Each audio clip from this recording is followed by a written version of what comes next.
Hi, welcome to another BioDevils podcast, and today we're going to be talking about Onimusha, and specifically the Onimusha anime that had come out a couple of months ago that we just kind of forgot to talk about. But I'm joined here with two of my favorite guests, apparently, Brandon and James. Go ahead and introduce yourselves. Help, help, hold me hostage, please. That's not true. Maybe. I'm blinking, this is Please, we help. only have a week for the ransom. More like 2 minutes, but anyway. Yeah, you all know me as BioDevil Dom, and yeah, mostly if you watch my channel, you know that I like talking about Onimusha. I'll talk about Onimusha any chance that I get, and today's really no different. Um, so that being all said, we watched the Onimusha anime pretty much when it came out, and I believe we watched it with the English dub. So we didn't watch it with the Japanese dub. Although I don't know if Brandon rewatched it in Japanese or not because he did Nope, rewatch it recently. Oh, you said no. nope. Oh, okay. Um, No. but that being said, I kind of wanted to just kick off by asking you guys, like, generally speaking, like, what did you guys like about that anime? Well, for one, I like that it's Onimusha as an anime, but more importantly, it's actually divorced from the game, so you don't actually need to play the games or have knowledge of the games for the most part to actually consume the anime. Mm-hmm. Yeah. Like, right, if you don't know the lore behind the Gauntlet, the Oni Gauntlet, then yeah, you might be a little like, what the fuck happened here? Because the anime does not do a good job of explaining that. It just knows that it exists, it bulks up a dude, and shit happens. Essentially, yeah. Yeah, and like you said, Brandon, it's basically like doing its own thing. Now, I personally thought it was okay for what it was. Despite having probably some nitpicks, that's the best way that I could put it. Because there were some things that I was like, yeah, I'm not really sure how I feel about that, or I don't really particularly like how they did that. But um, generally speaking, I think that the anime is a I think it's like a great like gateway into getting new people into Onimusha if they've never played those games. It, it was And serviceable enough, right? yeah, like I would say so. Like um yeah, like I would say like if you've never played those games, it's a great little gateway into those games. But if you have played those games, you might get like some of the references and nods to the games because they do like make like subtle hints to the games, but they're obviously doing their own story. They don't make mention of Onimusha. They don't make mention of Samanosuke and Jubei and all these other characters that we've seen in the actual games. They just kind of treat it as like, yeah, there's this Oni gauntlet and it makes you strong, like Brandon said. Um, so with like that in mind, though, do you guys want to talk about like some of the things that maybe we thought could have been done better, or like some of the things that we just thought were like really good but just kind of felt maybe like out of place, things like that? Well, I gotta tell you this though, it's way too short. So the one thing I had issue with particularly is actually the pacing, Mm-hmm. because I remember correctly the I forgot what the mission was. I just rewatched it, right, but I didn't absorb it as much as I should have, right. But the mission from them to go to the village, right, to find that gold river or whatever. Mm-hmm. So the issue I have is that they have 33 days to complete the mission, or at least get there, or whatever it was, right. Problem is that 8 episodes with all the characters they did have, wasn't enough because I think the characters were fun enough to actually expand upon. Because the dude with the glasses was honestly nothing until you find out at the end that he was supposed to silence anyone that knew about the village and their gold inside the village. But ultimately he let the girl live and fucked off, whatever, right? Yeah. But so essentially, what I get is that they should have more than 8 episodes to expand upon characterization, exposition, and other elements of the show to help it flesh out more. And hell, they also would have helped to have more action scenes with the extra episodes. But really enough, though, this has been a sort of common problem with a lot of Netflix original shows. Take Castlevania recently with Nocturne. Hmm. Regardless of how anyone who's seen it, regardless of how you feel about the quality of the show, main issue at hand is that they rushed things so quickly for only having 8 episodes. A lot of issues Yeah. could have been remedied if they had more episodes to flush out a lot of things with some of their shows. And unfortunately, Netflix is following the trend of having 8 episodes and filling the blanks instead of just letting people have, I don't know, 12 or a full season worth of episodes. Yeah. How about you, James? How do you feel about it? Yeah, I didn't think the pacing was that bad. Um, I think the main thing that I enjoyed about it was actually the visuals, which is saying a lot considering it was 3D. Hmm. And usually 3D stuff either it works or it really doesn't. There's like no middle ground with it, at least as far as I've seen. And I think they pulled it off very well. I mean, they did a good job just opening with the first episode with the big fight, just to flex, like, yeah, this is what you're in for. I was like, yeah, this is great. Keep it up. This is exactly what I would expect from Onimusha. Um, I don't know how much I was just thinking about it. I don't know how much they exaggerated the Oni gauntlets, the powers it gives you when you're not in the super demon form yet. Dom, maybe you would elaborate, like considering how fast our main character moves and stuff like that. How So exaggerated or on point is that? it's actually a little more exaggerated because just going off based off of the games, right?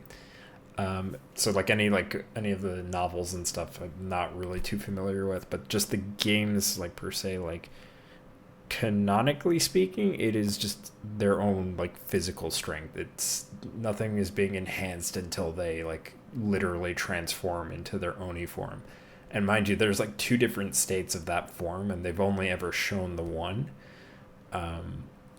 Which, don't get me wrong, was really cool, but like even that was done wrong, and that was like one of the things that I was kind of bringing up is that like there are things that like yeah it's cool, it's really on point with like Onimusha, but then like if you're someone like me who's very familiar with this franchise, there's definitely things in there that you would want to nitpick, despite liking the show, and that was one of them. It's like they get beefed up significantly for no reason. Oni form is it's as powerful as it's supposed to be, but they kind of treat the characters like they have no like self control in that form, which is not entirely accurate. Yeah, that okay. Now that you said that, I do recall that I kind will of like say this like this though. bloodthirst thing they had going. Well, I will say this though, like not every character will react to the same for the gauntlet or their Oni powers, right? Because Inosuke, nearly died getting his powers fully awakening, and Jubei, well, he's half dead, so he didn't need the gauntlet in the first place. So yes, the thing though with like Samanosuke is that that's at least the case in the first game. Mm-hmm. However, by the third game, he has like better control and better understanding of how the gauntlet works.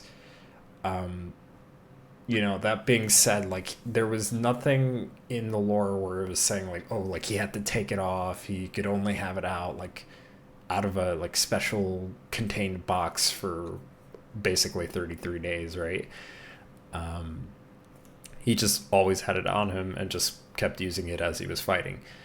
The only thing that would have been maybe more accurate in that regard is if like Musashi in this anime, if he was getting like Oni weapons and was using those Oni weapons in tandem with the gauntlet, because at least in lore, what Samanosuke was doing, it's more canonically accurate that he was actually avoiding using the Oni weapons because making use of those would actually cause him to lose control and go into the full Oni form, which is not what Musashi went into. He went into like the, like, I guess you could say like the pre-stage Oni form. Had he, like had Samanosuke ever like lost full control, which is a possibility, he would transform into basically what Marcellus is. And the reason why he was, at least in lore, why he was trying to avoid that is so that he wouldn't end up in the same like fate where he's captured by like a Genma scientist and transformed into a Genma. None of those plot details ever appear in the Onimusha anime, so it's like I understand what they were trying to go for, but it kind of felt like what they were trying to do was basically tell a story where it's more like Japanese folklore Oni accurate as opposed to Onimusha like lore accuracy. Yeah, this also could be a case where since this is obviously divorced from the main games, right? So like they can literally technically do whatever they want. Is it possible that is this particular only gauntlet that's causing, has say, a lore shift in contrast to someone else's case, gauntlet, right? Or this could be maybe a different point of time or before Onimusha 1 where things were very different as far as like people like that. So okay, so like as far as time period is concerned, it can't be before Onimusha 1 because we're looking at Musashi when he's already killed Kojiro Sasaki. So that's already like mid 1600s at that point. Okay. I don't know the history behind this stuff, so you're gonna have to so I'm gonna elaborate on that, right? So technically speaking, going off of like that question, right? It's like it could not be before. However, right? You mentioned like, okay, like could it be like just a completely different gauntlet that might have been like corrupted or like just have different properties, and they kind of allude to something like that based off of the way that it reacts when it's on Musashi. And that's a good theory. I mean, visually speaking, the gauntlet is designed to look like Samanosuke's, but more so based off of like some of the statues and stuff that he's had in like CG cutscenes in terms of the design. So honestly, I think it would be a safe bet to assume that it's actually not Samanosuke's gauntlet. And also because of the fact that it glows whenever Musashi wears it, which is very possible that, yeah, it had been corrupted. It's also possible that, like, maybe Musashi himself was a Genma and he's wearing an Oni gauntlet and it's, like, conflicting, right? I'm not saying that is what actually happened. I'm just saying that's a possibility. So at least in terms of how the gauntlet reacts and stuff like that, yeah, there's some possibilities there, but like in general, I think it hasn't, like, that's not something that has been like really explored in the games or in like the manga or anything like that. Okay. But yeah, like hold on, let me take a drink here because I'm like running out of breath. Yeah, you talk too much. Who said that? Yeah, I do. I do actually. Yes, you do. But yeah, no, like, it's what am I saying? Yeah, like Musashi is basically like the way that they're treating him is like, okay, like this gauntlet has been used by somebody, probably like some kind of holy figure, but they don't outright say that it was used by Samanosuke, and even if it was, they're kind of just implying that, like, oh, like having that gauntlet on is like literally going to corrupt you because you're wearing it after the previous person who had worn it and sealed it away, right? Which was kind of my assumption, that they were going to go off of like, oh, this is after Samanosuke like seals away the gauntlet post Onimusha 3. Yeah, I'm about to say, like, if this is after 1 or after 3, because like Samanosuke still has it in 3, and also if we take DevilHunterJames into account, does he still have the gauntlet there too? Yeah, so like even though visually speaking they redid it and got rid of the black and red coloring, which I think was like explained in the manga, but again, I never read that stuff. It is technically the same gauntlet, and it's handed down to Soki, and the only reason why Soki reacts to it differently in Dawn of Dreams is because he's the Black Oni. So he's like a pure reincarnated Oni. What do you mean by that? Look, I'm just going based off of that game's story. Like that's what he is. He is. He is like the literal reincarnation of like one of the strongest like Oni in that like game's universe. So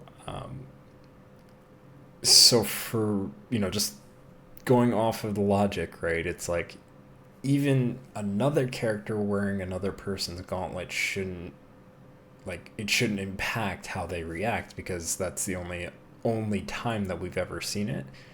And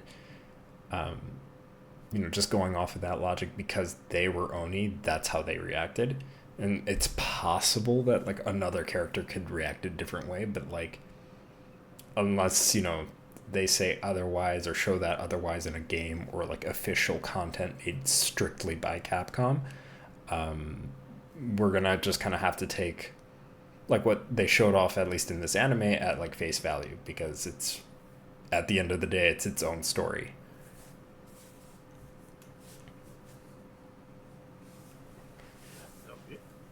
But actually, I'm glad you brought that up too, because like the way that they also treat like Genma, right? Like they don't really explain like where the Genma are coming from, like how they came to be, or like what their like purpose is even, right? And like the main antagonist, like we were kind of talking about this before offhand, like yeah, his whole goal is to basically recreate the Battle of Sekigahara, and like he's just able to create Genma for some reason, and he brings back Kojiro Sasaki from the dead for some reason, and it was sick. Who cares?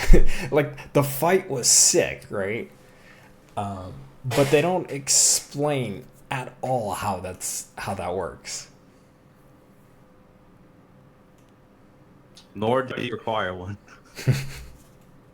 See, I'm glad you kind of mentioned that too, as far as the game was concerned. Mm. Now, let's just say it's a safe assumption that this is canon to the games, right? It's just another sad piece of the games as far as that lore. Yeah. The issue I have with that is so not consistent what's established in Onimusha. It's kind of bothering me, because certain things just stood out, right? And other things didn't happen as far as Onimusha standards is concerned. Yeah.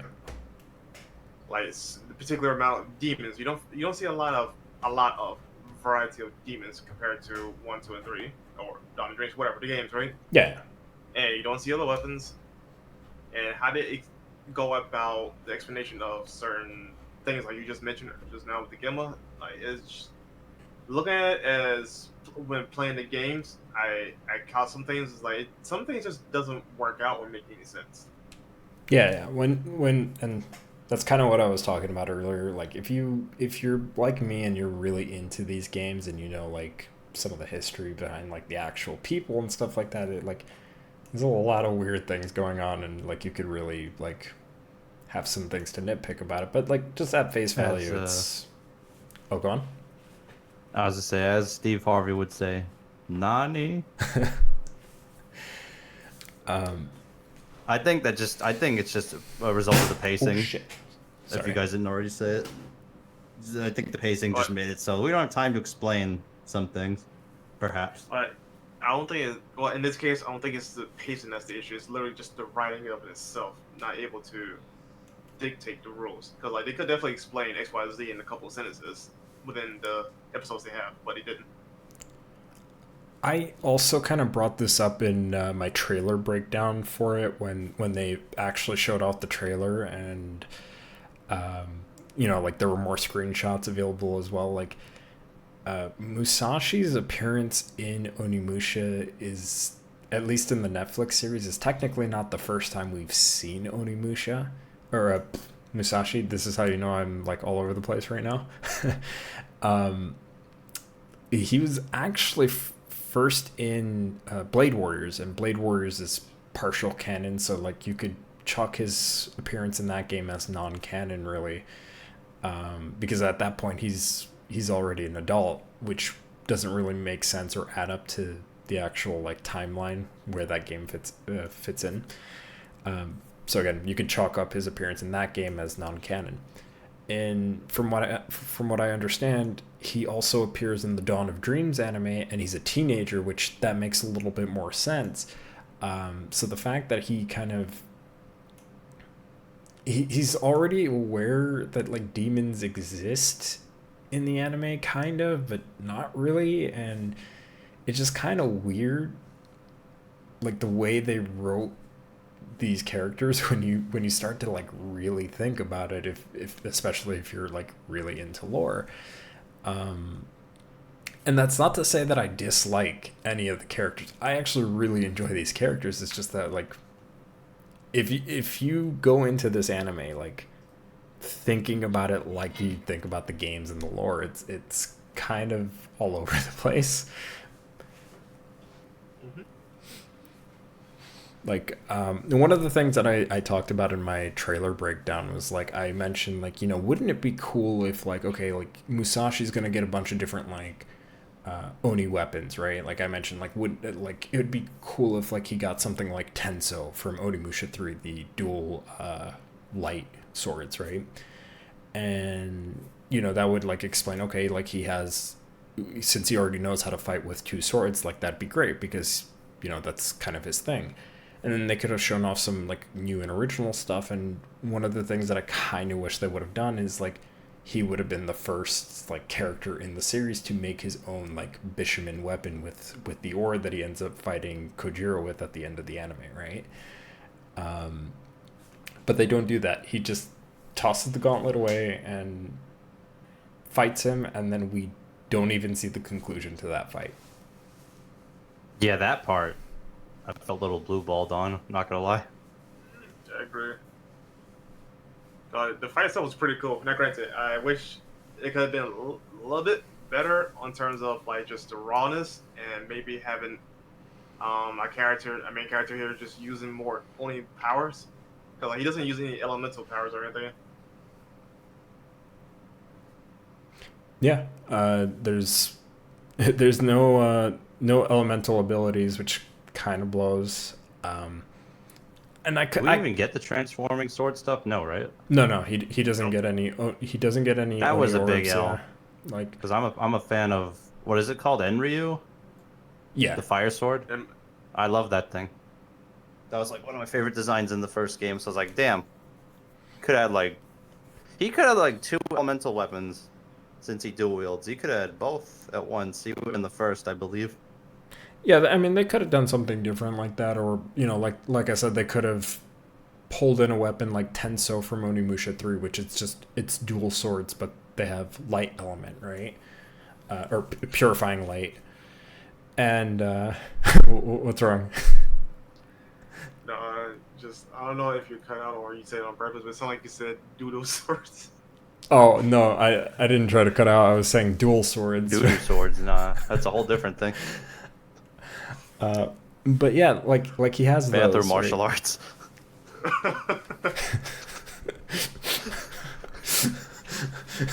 Oh, we've gotten so off track already. Yeah.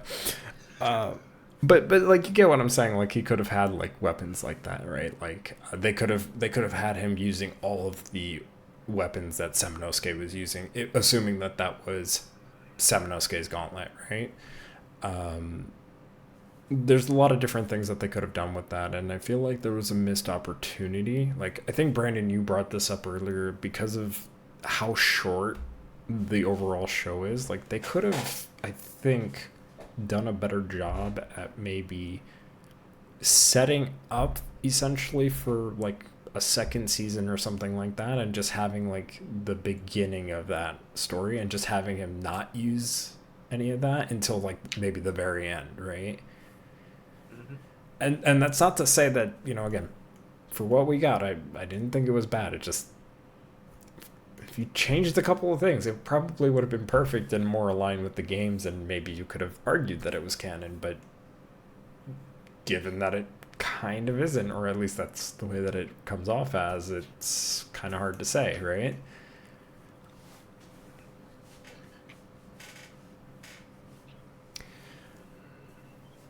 So I do want to ask you guys, like, for all the characters that we get to see and all the different fights that we got to see, which one was your favorite? I gotta say the either the last fight or I don't remember the episode, but he was fighting the three sisters, I think they were called. And I particularly like the visual of that of his scuffle with them more so than the actual fight itself. But as far as my favorite fight is definitely the his final fight before the end of the series. It's probably the most interesting fight battle they had animated. What about you, James? I like the fight with the monks. The resurrected monks, right? Oh yeah. That one was pretty good. A lot of the choreography is probably my favorite part of the whole thing. Like all the fights have good choreography. Like I said, 3D did not expect it to cook, and yet it did. Yeah, you know who directed this anime, right? Is it the guy from Versus? No, it's a different thing, right? No, no, no. It is the director from 13 Assassins. I don't know if you guys have ever watched that samurai movie. I've seen it. Yeah. So, That explains it. I mean, that was a good choice. So, like, at least the action is something I don't think you'll hear any of us complain about, because it was done well. For me, I think it's gonna be. I think I know which fight you were talking about, Brandon. It's with the three brothers that he had killed, like from decades early, that come back to life and they challenge him again. And they were trying to like burn the girl from the village that they rescued. That one's pretty cool because it's the only time in the anime where we see souls come up. And I was excited because I was like, oh shit, he's actually gonna absorb souls. I just kind of wish Warp we 'em saw up. him. Yeah, I kind of wish we would have saw more of that, and I kind of wish that like, okay, like, you know, if he was gonna transform into his Oni form, that he would have absorbed the correct They made souls. they made a bigger deal out of that, didn't they? With the soul absorbing thing. Like if he does it, he's gonna lose himself more. Yeah, Right. And I was like, in the game, you just do it and call it a day. It's like going to work Yeah, in that man, I'm game. hungry. It Give does me nothing. souls. Just give them, hand them over. yeah, I'm fine. because you notice how like you notice how like every time he had the inner monologues with the Oni, they were like, oh, like you need to kill, like become an Oni and stuff like that. Like that's I don't. Okay, maybe I don't. Maybe I'm wrong, but I don't recall the gauntlets being that malicious when they talk to their user. they're not. Yeah, I was like, don't they kind of just like, aren't they just inherently a W to have it? So so the Oni, like whenever they appear and give you like the gauntlet, they're always mentioned as being like very benevolent creatures. They actually really love humans in actual like Onimusha lore. And so it's so like So they just polar twisted it the opposite. other way. Yeah, like it's so polar opposite. Like and it's so weird because like when he first puts on the gauntlet and he has that inner monologue, it's almost verbatim the same way that like the first Onimusha is, but then like they just go a completely different direction for the rest of the anime, and just have him go like, oh, like yeah, just kill, like become the Onimusha, and it's like, but they were never like this, like. So, yeah, it's so strange to me, at least in that regard, because like complete polar opposites and how they handled that, and that's kind of another reason why I think like yeah, this anime is just yeah really out there and just doing its own thing.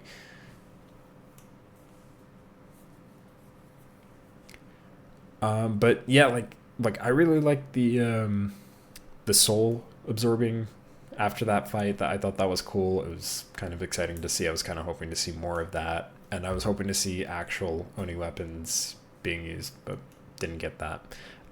But like with you guys, I really like that final fight as well because it was the most like action packed and probably the most accurate in terms of like the kind of stuff you would see in Onimusha, especially like in the cutscenes whenever somebody transforms into a full Oni.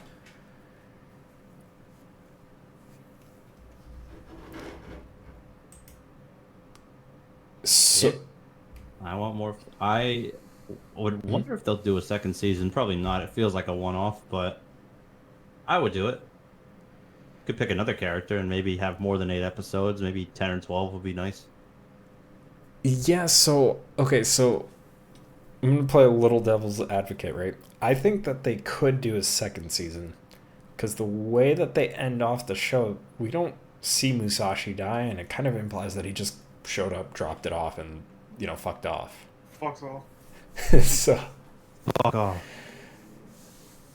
so, personally, I think that they easily could do a second season with just Musashi just traveling and using the gauntlet, and maybe eventually like being a little bit closer to the games and how they portray the use of the gauntlet and how he controls those powers and stuff like that.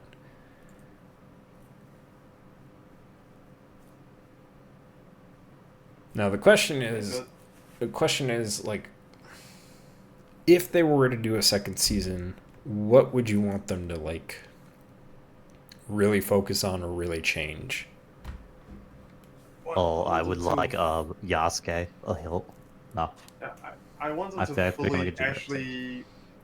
I want to fully write the lore out and actually explain like, is this game canon or not? If not, you need to have like more detailed explanation on what are the rules here for this universe and what is not.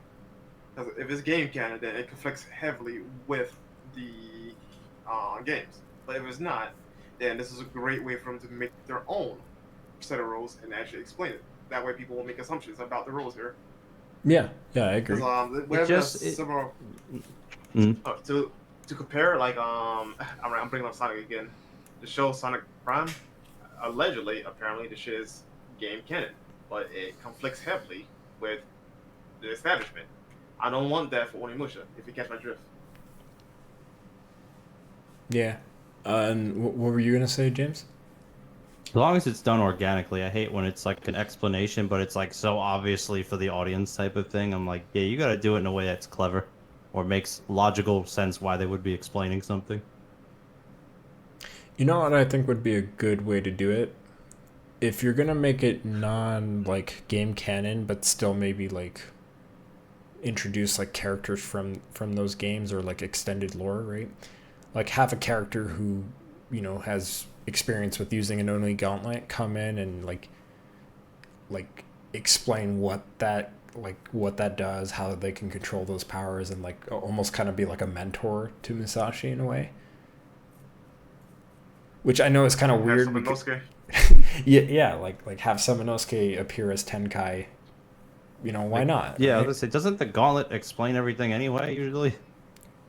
Yeah. Yes. Kind of. Well, there you go. Because anybody who's like, "Oh, that's stupid," I'm like, "Well, the games do it, so it's fine." Yeah. It actually makes sense this time. Well, like they kind of explain it to you just right off the bat. Like, okay, this is how it works. Now go defeat and seal the souls of demons in your right hand or whatever, right? And that's that's all the explanation you get, and you get some notes at least in the first game, and that's about it. But like, yeah, generally there's nothing more to it, right? But for this anime, considering that it's probably not game canon, like Brandon mentioned, it would be best to maybe establish those rules with having a character show up and like maybe explain what it can and can't do in this new universe. Personally, I think I think that'd be like maybe the better option to do, and you could still have it be very much like Onimusha, because I think tonally speaking, like the show was, and I don't know how you guys feel, because I know you guys are a little bit more James especially a little bit more like casual in terms of like just Onimusha, considering how hard it is to get a hold of actual remasters for this franchise at this point. Yeah, Capcom. Onimusha 2, I'm waiting for it. But I think that'd be, you know, You were asking about the tone? yeah, like tone wise, like for me it felt like it was very tonally speaking similar to Onimusha despite being, you know, its own thing. But I want to hear from like you guys since I'm being honest though, if this wasn't Onimusha in name and have certain elements like the gauntlet though, you could literally pass this off as anything else but Onimusha, tonally speaking. Be Japanese anything at that point. Yeah, because like Onimusha does have a particular feel and tone to it though, but Mhm. the anime did not replicate it because it felt like I was watching literally any other samurai-based anime in that time period with Musashi. If I didn't have the gauntlet or the show was called Onimusha, I wouldn't have gotten that vibe of Onimusha. That's fair. Do you think like because that was another thing too, like you know, they didn't show like any other characters that might have had Oni powers. I was kind of hoping that they would have implied like the girl that they rescued is like, oh, she might be like a descendant of like Jubei Yagyu, right? And I thought they would have went that route. They didn't really go that route. But do you think that they could easily like introduce a character like Jubei maybe where they're, you know, part human, part Oni, and have like the Oni mark for like a potential season 2 instead of like just continuing from where Musashi left off? Remember, Jubei is not based on a real historical figure, right? Yes and no. Yes or no? A, All right, well, since he's sort of not, though, they could definitely, you know, be more flexible with him and have him along as well. If somebody's not, you know, dead or anything like that. yeah, like And more. because honestly, like they could have a like if we're going off of like Onimusha, like the games, like he's technically an old man by Dawn of Dreams, but we never see him. We see his granddaughter, who also inherited the title of Jubei. So she's, I think her name was like Jubei Akane Yagyu. Mm-hmm. So like you could have somebody in that lineage be called Jubei Yagyu, and it would still probably work as long as they get the characteristics of that like historical figure down. Yeah, so like with Jubei, there's a little bit more wiggle room with what they can do with the character because there's more than one Jubei by technicality. True. You know, because that's another thing that I'm thinking about too. Like, they could have it set in a different time period too, and they don't necessarily like. You know, they could basically have like an Onimusha like anthology series where it's like, okay, like we're gonna follow this samurai now, or that samurai now, or this Ronin, right? So, I guess what I want to ask next is like, if a new season were to come out, would you want it further into the future or further back into the past if a new season came out? I guess for consistency's sake, keep going forward rather than backwards. But like, if they go backwards, they might run into a prequel problem of they establish something new that was not in the future, you know. Mm-hmm. So I'll say just go forward instead of backwards. How about you, James? I agree with Brandon. Okay. So like one other thing that I kind of wanted to talk about as far as like Onimusha is concerned is that like as an anime, right, and like just being based off of a video game property from Capcom, like Capcom, like yeah, they've had a couple of like, can we call everything anime? Well, basically they've had other like media forms for like their other properties, right? And Onimusha generally, from at least from what I've seen, it seems like most people generally liked it, despite some of the criticisms, which is great. Is there a franchise from Capcom that you would want to see kind of get a similar treatment where, yeah, it might be doing its own thing, but it's maybe in a good way where it's like a gateway to introduce people to said franchise?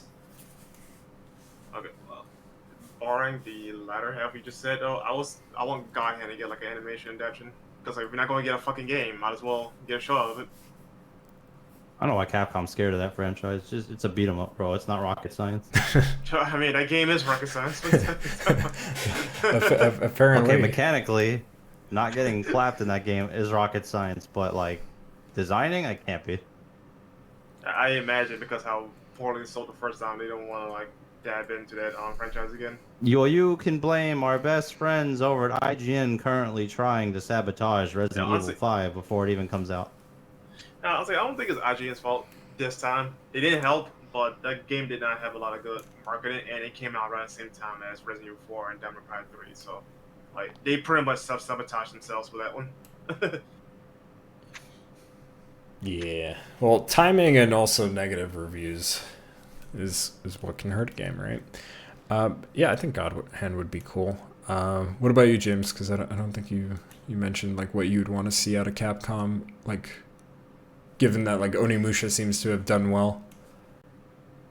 Only thing I want to see from them is this freaking DMC anime that we've been waiting on. We get a little trailer for like 10 seconds, and then that's the end of it. It's like, all right. We're getting Devil May Cry. Well, something that we're not getting. Yeah. We're not getting, could do Dead Rising. That'd be fun. Since the franchise is, deader than the zombie movie for quite a while. Oh yeah, didn't they do like live action movies for that? Yeah, they did. I personally liked them. I know some people, or I'd say maybe the majority, probably didn't like those movies, but I personally liked them. They were fun movies to watch. I think, like from my end, it'd be difficult, but I think like either a like Dino Crisis like anime or like like CG anime or traditional anime or Chaos Legion. One of the two I think would be really cool to see. Chaos Legion should at least get a remaster, if nothing else. I want to add two more. Beautiful Joe. I'm about to say Jew, but I said. No.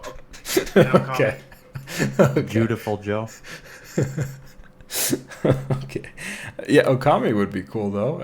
Actually, I think like if this studio that did Onimusha, if they wanted to dabble in something very similar, right? Like Okami or even I don't know how people are going to react to Kunitsugami, but if that's received well, right, that'd be kind of interesting to see if that might get adapted as an anime as well. I'm not sure how that game is going to go. I'm not feeling the gameplay personally. I like the visuals, but gameplay does not look like my thing. Yeah, it's not.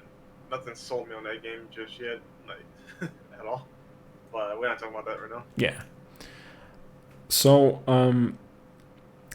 so as far as like Onimusha is concerned, like we've kind of talked about like the story, what we thought about it, what we liked and disliked about it, and what we'd want to see out of like a second season.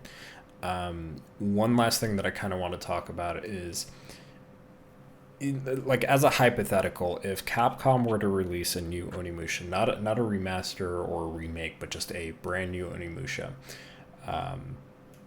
regardless of what that title may be, whether it be under the Shin Onimusha or Onimusha 4 or just flat out Onimusha, would you want to see a game either based off of this anime or at least adapting like this iteration of Musashi, but just going its own direction as a game, to also maybe try to bring in new people into Onimusha? I'd be fine with them like readapting or recontextualizing this anime. One, I think Capcom could make it better than what we have. Like not shot at the show itself, but it didn't do enough to give me the Onimusha craving that was needed from the anime. So I would say that yeah, just I wouldn't be against them touching up on this anime. What about James? Same. Again, I have very similar opinions on this, to be honest. That's fair. Yeah, I mean, I'm kind of right there with you guys in that. Although I think like with the Musashi like game, I kind of like envisioned like Musashi kind of having his own like trilogy of games. Just because I feel like he's such a very important like or like very well known and famous Ronin essentially. It would just be too cool not to do, or like a missed opportunity, I think, to just only do one game based off of the character, and it'd be way more cool to like span that like story out into like a trilogy. And granted, I think it'd be cool to kind of adapt this anime into a game, maybe, even if they weren't going to do that. They could do the thing that like some anime games do, where they take some of the scenes from the anime, but then just do their own thing as far as like the game story is concerned, despite using some of the scenes from said anime. I'd much rather them not do that. That sounds like licensing hell for royalties and whatnot. Yeah, I could imagine that. Although, granted, this is the franchise that had this tendency to need to use the likenesses of famous actors, whether they're dead or alive. So, yeah. Is that my point? Yeah. So, No, none of that. yeah, none of that. But yeah, I think that's kind of where I stand with it. It's like either way, regardless of how they do it, like I think they really should do like a game based on Musashi eventually, and whether or not it's based off of his anime rendition or just a completely new rendition for the fourth time, considering this is our third iteration of Musashi in this whole franchise, I think it'd just be kind of neat to see. With that being said, are there any final thoughts in regards to Onimusha before we wrap up here? All I gotta say is that if they make another season though, just like step up the I guess the quality of the writing, give us more action scenes, and make it a bit more Onimusha in terms of the action itself on its own, more enemies types from Onimusha, like and weapons, all that shit. Essentially, just give me the game experience on the full screen, not what we got. Like what we got was fine, but I want more. Yeah. You could definitely get a lot to improve on. Alrighty. Well, so that's been us talking about the Onimusha anime. Before we head out, I just wanted to let you all know where you could find us. So, James, where can we find you? Nowhere. Go away. You can find me on Twitter at DevilHunterJames. And Brandel, where can we find you? Twitter, ImmortalBrandel, like tree in the bio. Yeah, he lives in a tree. Yep. Apparently, I live in a tree too, because I'll be leaving a Linktree link for my stuff as well. But otherwise, you could generally find me as BioDevil_Dom on pretty much everywhere except for Reddit, because Reddit is stupid. But yeah, I'll have a link to all that dumb crap through Linktree, so you can follow me on whatever you want. That being all said, I don't know what our next podcast will be. We'll kind of figure that out. Maybe we'll do Final Fantasy. I don't really know. I'll think about it. But until next time, we hope you enjoyed. See ya.